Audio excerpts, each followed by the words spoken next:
सांझ का अंधेरा धीरे धीरे गांव पर उतर रहा था। पत्थर बने घर, पत्थर बने लोग और पत्थर बनी गलियां, सब कुछ ज्यों का त्यों था। बस जीवन गायब था। हवा चल रही थी लेकिन उसमें चूल्हे के धुएं की गंध नहीं थी, बच्चों की हंसी नहीं थी। हर मूर्ति किसी अधूरे पल में जमी हुई थी। कोई दौड़ते हुए, कोई रोते हुए, कोई किसी को बचाने के लिए हाथ बढ़ाए हुए। समय जैसे इसी क्षण पर आकर रुक गया हो। इन्हीं जमी हुई आकृतियों के बीच रोहित खड़ा था, जीवित, सांस लेता हुआ, और यही बात उसे भीतर से तोड़ रही थी। उसका मन सवालों से भर चुका था और वही सवाल अब शब्द बनकर बाहर आने वाले थे। ये मेरा गांव है, इसमें कोई शक नहीं। हर मोड़, हर रास्ता, हर दीवार मैं पहचानता हूँ। मैं इसी मिट्टी में गिरा, इसी मिट्टी में उठा, और आज यही मिट्टी पत्थर बनकर मुझे घूर रही है। अगर यह सपना है तो बहुत लंबा हो गया, और अगर यह सच है तो बहुत डरावना है। मैं 3 दिन के लिए गया था, सिर्फ 3 दिन। फिर ऐसा क्या हुआ कि पूरा गांव एक ही सांस में जम गया।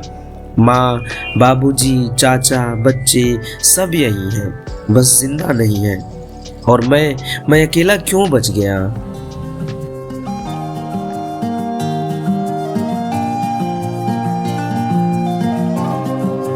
पत्थर बने गांव के बीच खड़ा रोहित धीरे धीरे आगे बढ़ा। उसके पैरों की आहट इस सन्नाटे में अजीब लग रही थी, जैसे कोई जिंदा इंसान यहाँ होना ही अपराध हो। हर चेहरा उसे देखता हुआ प्रतीत हो रहा था, जैसे सवाल पूछ रहा हो कि वही क्यों बचा। अपराधबोध उसकी छाती पर पत्थर की तरह बैठ गया था। मंदिर की ओर से ठंडी हवा का झोंका आया और दीपक की बुझी हुई बत्ती हिलने लगी। उस क्षण रोहित को लगा जैसे उसके भीतर ही कोई और जाग उठा हो, एक ऐसी आवाज जो डर से नहीं बल्कि जवाब खोजने की जिद से भरी थी। वही आवाज अब उससे सवाल करने वाली थी।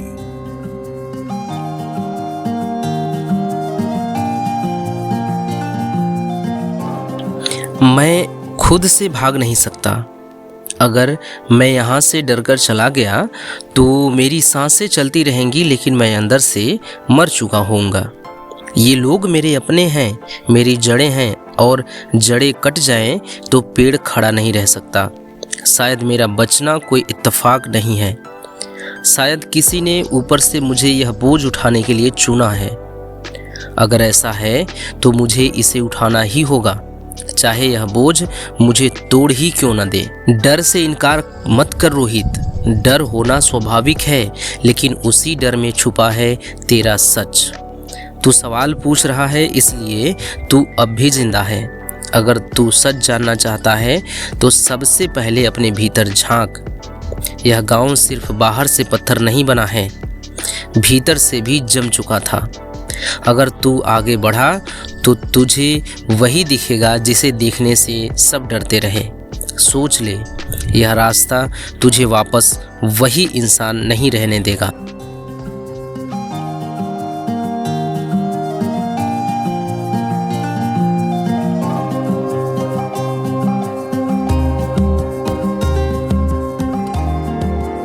रोहित अभी अपने विचारों में ही डूबा था कि मंदिर की ओर से आती ठंडी हवा अचानक रुक गई। सन्नाटे के बीच किसी के कदमों की आहट साफ सुनाई देने लगी। पत्थर बनी गलियों में वह आवाज और भी भारी लग रही थी, जैसे कोई इस उजाड़ से डरता नहीं बल्कि इसे जानता हो। रोहित ने सिर उठाकर देखा। मंदिर की छाया से एक आकृति धीरे धीरे बाहर आई। उसके वस्त्र साधारण थे, लेकिन चाल में अजीब सी स्थिरता थी। ऐसा लग रहा था मानो वह व्यक्ति इस गांव के पत्थर बनने से पहले भी यहां रहा हो। उसकी आंखें सीधे रोहित पर टिकी थीं, जैसे वो उसके सवालों और दर्द दोनों को पहचानता हो। वही व्यक्ति अब उसके सामने खड़ा था और उसके शब्द इस सन्नाटे को तोड़ने वाले थे। पुत्र, तू अकेला नहीं है। भले ही यह गांव अब पत्थर बन चुका हो, जो तेरी आंखों में दर्द है वही इस श्राप की सबसे बड़ी गवाही है। यह श्राप किसी देवता के क्रोध से नहीं बल्कि मनुष्यों की भूली हुई सीमाओं से जन्मा है। अगर तू इससे मुक्ति चाहता है तो तुझे उस जड़ तक पहुंचना होगा जहां से यह अंधकार फैला। घने जंगल के बीच एक पीपल का वृक्ष है और उसके नीचे रहने वाली एक बूढ़ी स्त्री इस रहस्य की पहरेदार है। लेकिन याद रख, उस तक पहुंचने का रास्ता तेरी हिम्मत नहीं, तेरी आत्मा की सच्चाई परखेगा।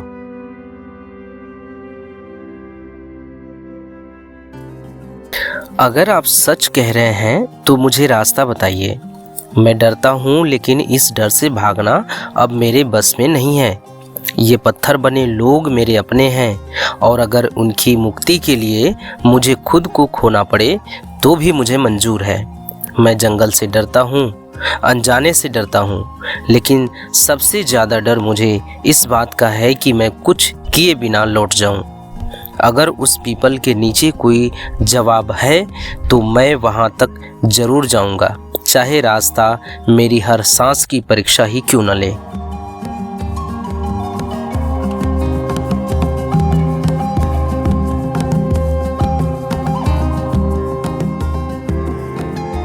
मंदिर के आंगन में खड़ा रोहित कुछ देर तक चुप रहा।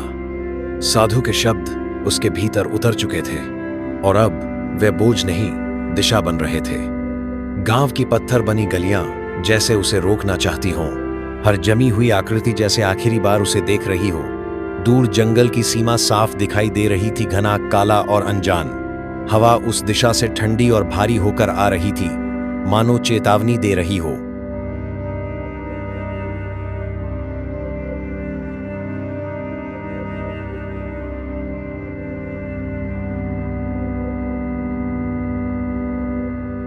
रोहित ने धीरे से मंदिर की सीढ़ियों को छुआ, मिट्टी को माथे से लगाया और गहरी सांस ली। यह पल विदा का था, गांव से नहीं बल्कि अपने पुराने डर से। साधु अब उसके सामने था और विदाई के ये शब्द आगे की राह तय करने वाले थे।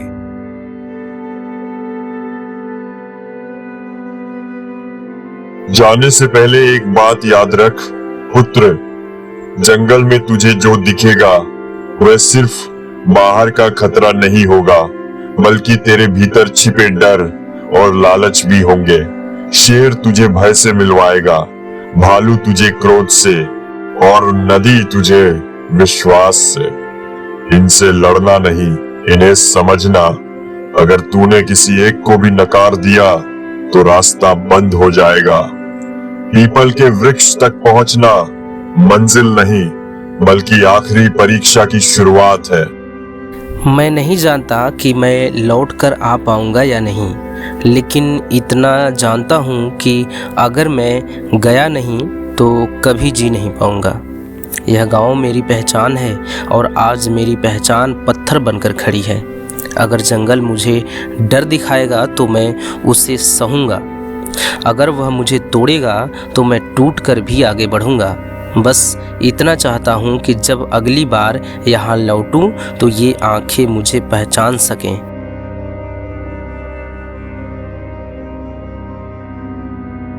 गांव की आखिरी पत्थर बनी दीवार पार करते ही जंगल की सीमा शुरू हो गई। पेड़ों की घनी छाया ने रोहित को अपने भीतर खींच लिया, जैसे कोई जीवित संसार उसे निगल रहा हो। हवा यहाँ ठंडी नहीं बल्कि बोझिल थी और हर पत्ता गिरने की आवाज किसी कदम जैसी लग रही थी। रोहित के पीछे गांव छूट रहा था, लेकिन उसकी यादें अब भी उसके साथ चल रही थीं। अंधेरे में रास्ता साफ नहीं था, फिर भी उसके कदम रुक नहीं रहे थे। इस सन्नाटे में अब उसे अपने दिल की धड़कन साफ सुनाई दे रही थी। उसी धड़कन के साथ उसके भीतर की आवाज फिर जाग उठी, वही आवाज जो डर को शब्द देने वाली थी और उसी से लड़ने वाली भी।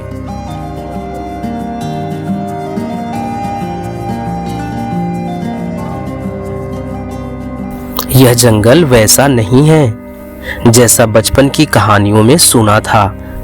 तब डर मजाक लगता था, आज वही डर मेरे चारों ओर सांस ले रहा है। हर पेड़ मुझे देख रहा है, हर अंधेरा सवाल पूछ रहा है कि मैं यहाँ क्यों आया हूँ।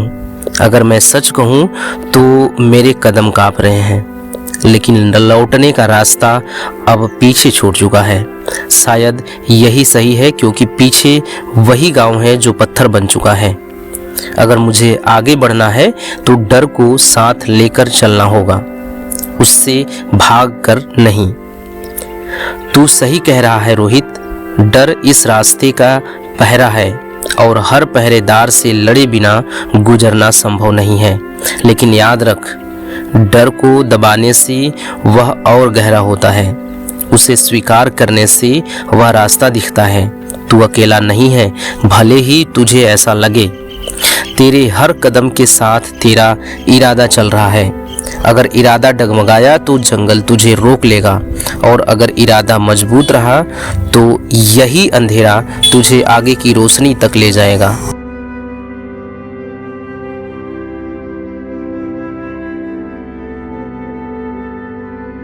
जंगल और गहरा होता जा रहा था। पेड़ों की शाखाएं एक दूसरे में उलझकर ऊपर आकाश को लगभग ढक चुकी थीं। धूप की आखिरी किरणें भी अब जमीन तक नहीं पहुंच पा रही थीं। अचानक दूर कहीं से एक भारी गर्जना गूंजी। वह आवाज इतनी गहरी थी कि पेड़ों की पत्तियां कांप उठीं और हवा कुछ क्षणों के लिए थम गई। रोहित के कदम अपने आप रुक गए।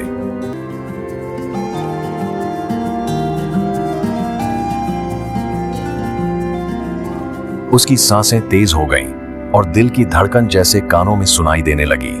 यह कोई साधारण आवाज नहीं थी, ये जंगल के असली स्वामी की चेतावनी थी।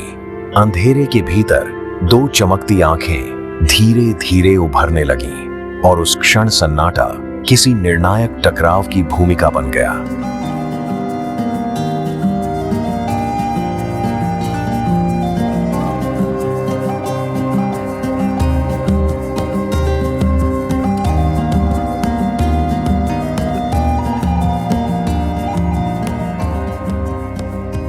मनुष्य, तू इस गहराई में क्यों आया है? ये रास्ता तेरे जैसे लोगों के लिए नहीं है। मैंने कई चेहरों को यहाँ आते देखा है और अधिकांश यही डर के कारण ठहर गए। तेरी सांसों की घबराहट मुझे साफ सुनाई दे रही है। अगर तू अपनी जान की कदर करता है तो अभी लौट जा। ये जंगल दया से नहीं, नियमों से चलता है और मेरे नियमों में अनचाहे मेहमानों के लिए जगह नहीं होती। शेर की आंखों में सिर्फ भूख नहीं थी, वहां एक फैसला छिपा था। क्या रोहित उस परीक्षा में सफल होगा या जंगल उसे हमेशा के लिए निगल लेगा? ये जानने के लिए देखिए कहानी के अगले भाग में।